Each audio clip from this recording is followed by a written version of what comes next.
New bowl game projections have two Big Ten teams in the college football playoff again, but how realistic is that really? You are Locked On Big Ten, your daily podcast on the Big Ten Conference. Part of the Locked On Podcast Network, your team every day.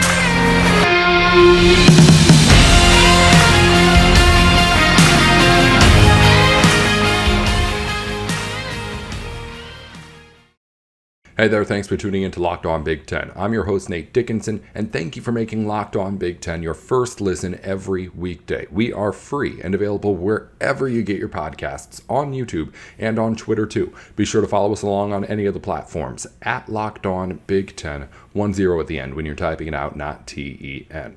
Coming up on today's program, we're going to take a look at some of the moves being made by the Big Ten as they get ready to get USC and UCLA into the conference. But first, I want to talk about some upcoming bowl projections for this football season and discuss why there is a better chance now more than ever for the Big Ten to keep getting a second team into the college football playoff. Now, once again, this is the last year of a 4-team playoff, so hopefully the Big Ten has two teams going forward. But for this unique upcoming season, the Big Ten has a unique opportunity to build off of what it did in 2022.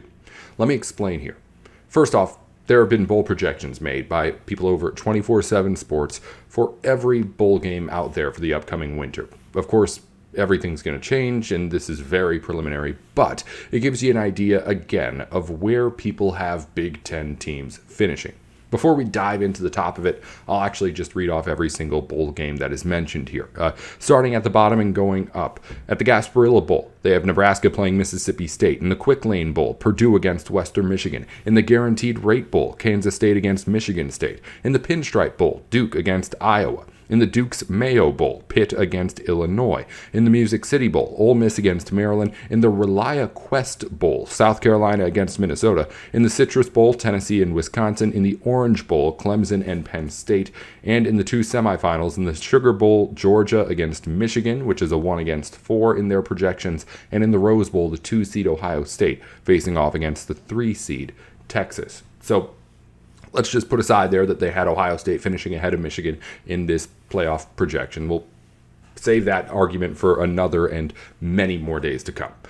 Right now, let's focus on what's at hand with the Big Ten getting two teams into the college football playoff, because it's something that I see as a very legitimate possibility as of right now. At the moment, the Big Ten has an advantage it has never had, in that it got two teams in the playoff last year. And yes, both those Big Ten teams did lose, but they both played with their semifinal opponents. Georgia, TCU, Ohio State, and Michigan were right there with them the entire way. And in my eyes, and I'm hoping in the eyes of the committee and everyone around the country, the conference proved that while it's certainly top-heavy, more so than, say, the SEC, which has more balance, those teams at the top are just as good as any other team in the country and are deserving of getting in if they have the record to prove it. That was something that wasn't necessarily a given, even going into the last playoff. And what that does, I think, with now the Big Ten having at least the two teams from last year, again contending here this season, I think you have yourself right now an opportunity to slightly improve your chances of being able to get that second team in again. Because if you ask me at the moment, if the situation plays out again where there's an undefeated Big Ten team going into the Big Ten championship and a one-loss Big Ten team that only lost to that undefeated team, like we had with Ohio State and Michigan last year, I think that in that situation, the at-large, the second Big Ten team, gets in over a second SEC team that has the same kind of a resume. Now, that's a very minuscule advantage to have because, of course, there's always the chance that, say, an ACC, Pac-12, and Big 12 teams all win their conference with one loss or less. Conference winners with one loss probably still going to beat out any team in the Big Ten that has one loss and didn't even play in that conference championship. It's possible that a Big Ten team gets in, but we would need a situation like what we had last year for at least any team, an SEC or a Big Ten team, to be able to get a second bid. And last year we had that. We had a situation where everyone else outside of the top four was at least two losses. which made things very, very easy come the selection day. But I think that the Big Ten would be able to go even a step further and beat out potential one-loss other at-large teams from other conferences based on what they've been able to do in recent memory. That's the advantage I'm trying to say the Big Ten has here now. An advantage that has been pretty exclusively only the SEC's for the past decade. The Big Ten at the very least has a chance of taking it over here with what it did last year and what it could potentially do this season. What I'm saying is that I believe that if we get to the selection day, and it's a matter of a one-loss Big Ten team without a conference championship and a one-loss SEC team without a conference championship, I'm probably going to take that one-loss Big Ten team.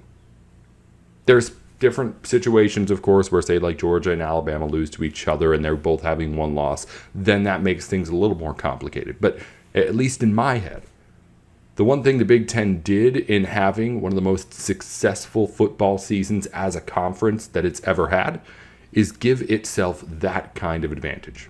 If you ask me, I'm looking at this conference and saying, okay, if it comes down to it, and it's our one at-large team, whether that's Penn State, Michigan, or Ohio State, against your one-loss team, if neither have a conference championship, the Big Ten, I think, has to have that leverage because of what it's done recently. And again, the SEC, of course, will point out that, well, while the Big Ten has been getting into the college football playoff, the SEC is still the one always winning it. Yes, I get that.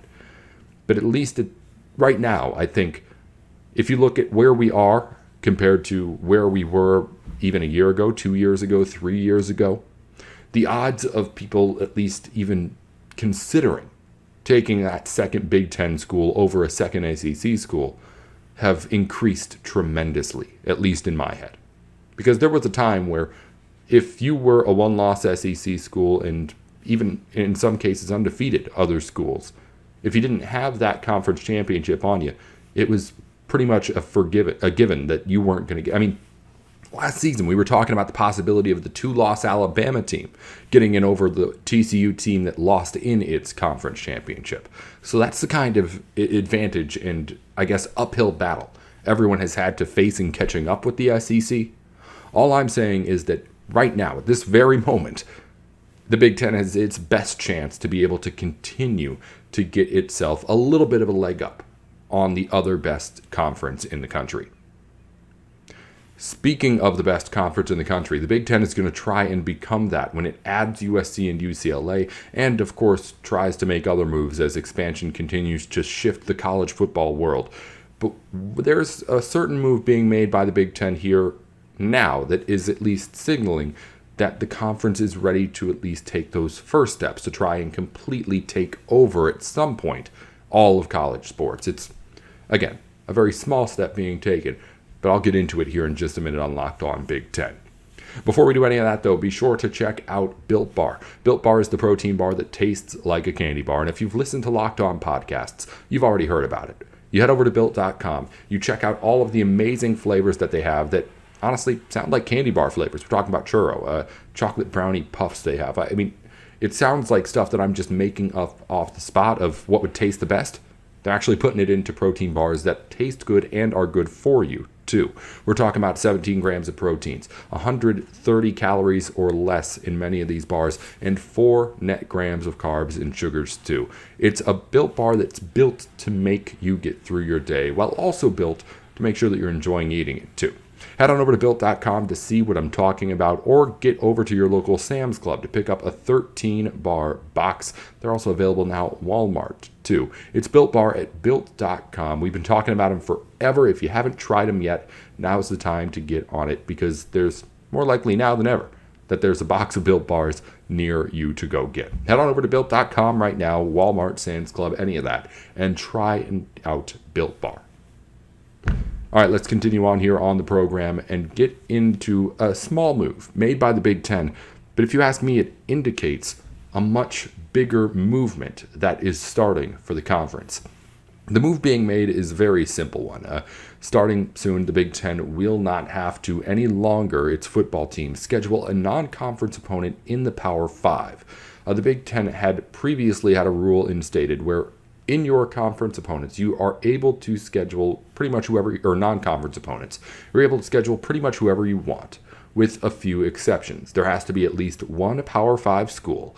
And in some years for schools, if you have 5 conference home games instead of 4, you're not allowed to schedule an FCS school in your non-conference either, instead of being able to schedule one of those smaller schools to start off your season. The point being, the Big Ten is taking away that rule that you have to schedule a Power 5 non-conference opponent now. A rule that was put in to help, of course, strength of schedule. Strength of schedule matters a lot to the College Football Playoff Committee. We have learned that over the years.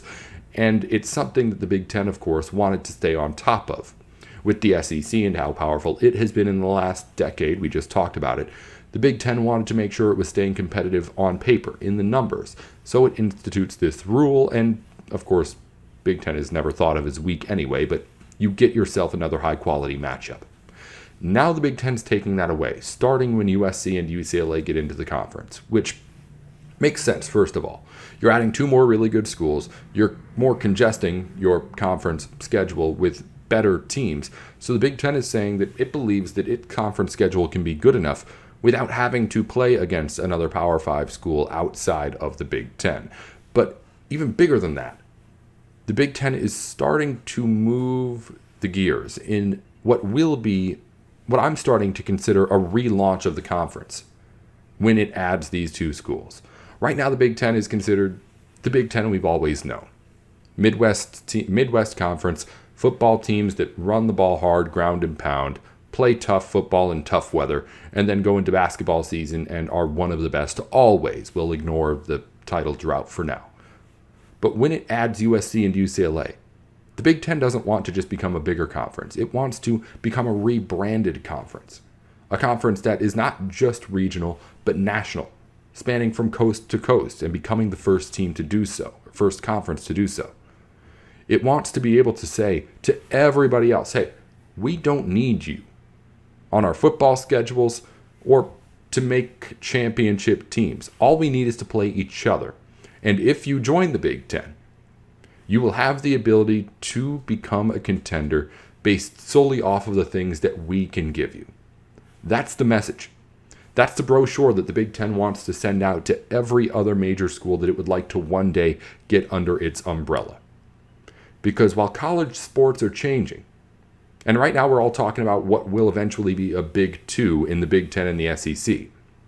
If you're in the Big Ten offices right now, I think you need to be thinking a little bit more than that, a little bit bigger, and be thinking about, okay, what moves do we have to make to become not only the most powerful conference in college sports, but the premier conference in all of college sports? Because I think there's plenty of people at the very top who are seeing the situation right now and seeing a situation that eventually ends in one big super conference. I think the Big Ten, in making this provision, is starting to at least, again, turn the wheel into what will be this relaunch of a new Big Ten conference with 16 teams, without divisions, and without the need for anybody else, because it's so good. And once the Big Ten has that all put together, then it will start to move towards getting everybody it wants and taking over. But for now, I think with a move like this, you're starting to see the foundation being laid. The moves being made for the Big Ten to at least get ready for in 2024 to say, hey, USC and UCLA are here, but that's not all. This is a new kind of college sports that you're looking at, and the Big Ten is going to lead the way in that push for change. Again, not everyone's on board with really quick expansion, but I think this is one of the things that long-term everyone can get on the same page with, and something that Tony Petitti can do from the start is make sure that, hey, at the end, we want to be number one. And that is the goal that he can, I think, rally the troops around in a way that without the commissioner, they've been kind of hard to figure out what to do next with. Speaking of Tony Petitti, another move's being made by the Big Ten that I'm surprised hadn't been made sooner, and is the kind of move that he needs to make sure that everything's ready for the expansion of the Big Ten. We'll talk about that in just a minute as we wrap things up here on Locked On Big Ten. First, though, coming up next time, we're going to talk to Jacob Rude as Indiana basketball gets a huge upgrade on the court in a transfer and a 5-star commit too. We'll talk about all of that with Jacob here on our next program. And also, got a new recruiting expert to talk to as well as we get an update on all of the latest in future stars on the Big Ten gridiron. That's going to come up next time here on Locked On Big Ten. Let's wrap things up by talking about a new change being made to the Big Ten outside of football scheduling, and that's actually within the officiating. The Big Ten is putting together a replay center, which is something that you've probably already heard of before. The NFL has, of course, New York. They send the calls over to New York, have them look at it, bring them back on any challenges or replay reviews, things like that. It's also something that every other Power 5 conference already had outside of the Big Ten. So the question has to be asked as the announcement comes that the Big Ten will now have some sort of command center for replays. Why wasn't this already here? This is supposed to be the best of the best in college sports. And for some reason, we can't get it together enough to have a replay center, a command center. Who are they talking to when they put the headsets on? It's just somebody else in the stadium? I was blown away when I figured out that this is actually something new that the Big Ten is getting and didn't already have before. And it's one of those things that when you look at a new commissioner taking over, this is the kind of, I guess, busy work that you have to get done. This is the equivalent of busy work if you're at a job the level of Big Ten commissioner, I suppose. But this is the kind of stuff you need to have shored up. Make sure the Big Ten is ready to do what we just talked about, take over college sports, by at least making sure it's up to date here, guys. And it seems like there's probably other things like this that the Big Ten just hasn't really figured out yet, that someone like Tony Petitti could get done. Putting together a replay center, that's something that should have been done years ago. Not surprising now that it comes out when he's taking over that that's something that's going to get done. This is a guy who has not only been the leader of major sports, but has been an innovator in the places that he's been as well. Remember, created the BCS. So he has plenty of ability to creatively innovate here in the Big Ten, but in spots like this, you just got to be able to catch up. And it at least is welcoming that right now he's being able to do that with the easiest of things. Being able to make sure we're getting the calls right, at least to the best of our ability, I'm sure. And we'll have plenty of complaints throughout football season about how still not great the officiating is in the Big Ten. But hey, this is one of those first steps you have to make if you're taking over as commissioner, and I'd imagine this is one of those things like he gets into the office and he realizes, oh, wait, there's no replay center? There's no command center for this? That's the kind of stuff you get done like first day of the job. So he's getting it done, which is good. We'll talk to you next time here on Locked On Big Ten. Again, Jacob Rude's going to come in to join us and talk about the latest in Indiana basketball as they pick up some big names on the hardwood. And also we'll get some names coming into Big Ten football that you need to know. We've got a new recruiting expert in to fill you in on everything going on around the recruiting trail. That's coming up next time here on Locked On Big Ten. We are the place to go for everything that you need to know on what's going on in Big Ten sports every day of the week. We are free and available wherever you get your podcasts. Be sure to follow us on wherever you get your podcasts, YouTube, and on Twitter too, at Locked On Big Ten. 10 at the end when you're typing it out, not TEN. Once again, I'm Nate Dickinson at Nate with Sports. This has been Locked On Big Ten.